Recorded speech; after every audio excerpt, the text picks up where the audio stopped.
তুমি যদি কাউকে জল আনতে পাঠাও তাহলে আগে সে নিজে খাবে, তারপর তোমার জন্য নিয়ে আসবে। এটাই জীবন বন্ধু।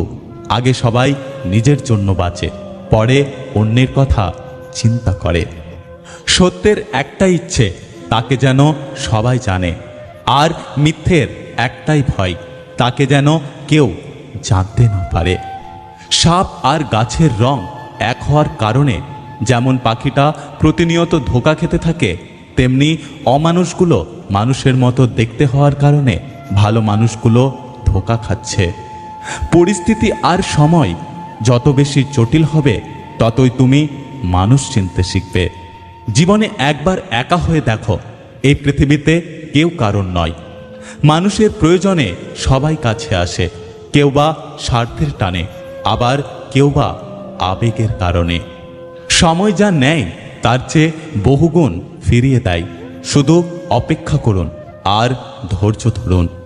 যদি কখনো আপনার ঘরের সমস্যার সমাধানের জন্য বাইরের মানুষের তৃতীয় ব্যক্তির প্রয়োজন হয়, তখন বুঝে নেবেন আপনার পরিবারটা আর আপনার কন্ট্রোলে নেই।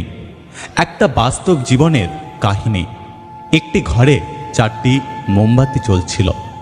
প্রথম মোমবাতি বলল, আমি শান্তি, বেশিক্ষণ থাকি না। এই বলে মোমবাতিটি নিভে গেল। তখন দ্বিতীয় মোমবাতি বলে উঠল, আমি বিশ্বাস, যেখানে শান্তি নেই আমিও সেখানে থাকতে পারবো না। এই বলে দ্বিতীয় মোমবাতিটি নিভে গেল। এবার তৃতীয় মোমবাতিটি বলল, আমি ভালোবাসা, যেখানে শান্তি আর বিশ্বাস নেই সেখানে আমার থাকা অসম্ভব। এই বলে সেও নিভে গেল। এবার একটি বাচ্চা ছেলে ঘরে প্রবেশ করল। দেখল 4টি মোমবাতির মধ্যে 3টি নিভে গেছে আর একটি মিটমিট করে জ্বলছে। তখন বাচ্চা ছেলেটি চতুর্থ মোমবাতিটিকে প্রশ্ন করল, তুমি কেন জ্বলছ? তুমিও তো নিভে যেতে পারতে। তখন চতুর্থ মোমবাতিটি বলল, আমি আশা, আমি সবসময় থাকি। এখন তুমি চাইলে আমাকে দিয়ে এই 3টি মোমবাতিকে আবার জ্বালিয়ে দিতে পারো। অর্থাৎ শান্তি, বিশ্বাস আর ভালোবাসাকে ফিরিয়ে আনতে পারে আশা।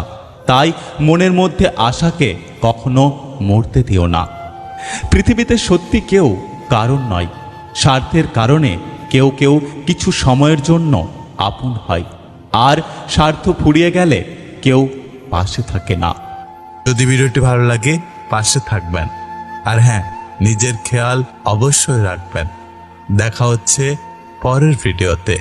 ততক্ষণ সুস্থ থাকবেন। Take care.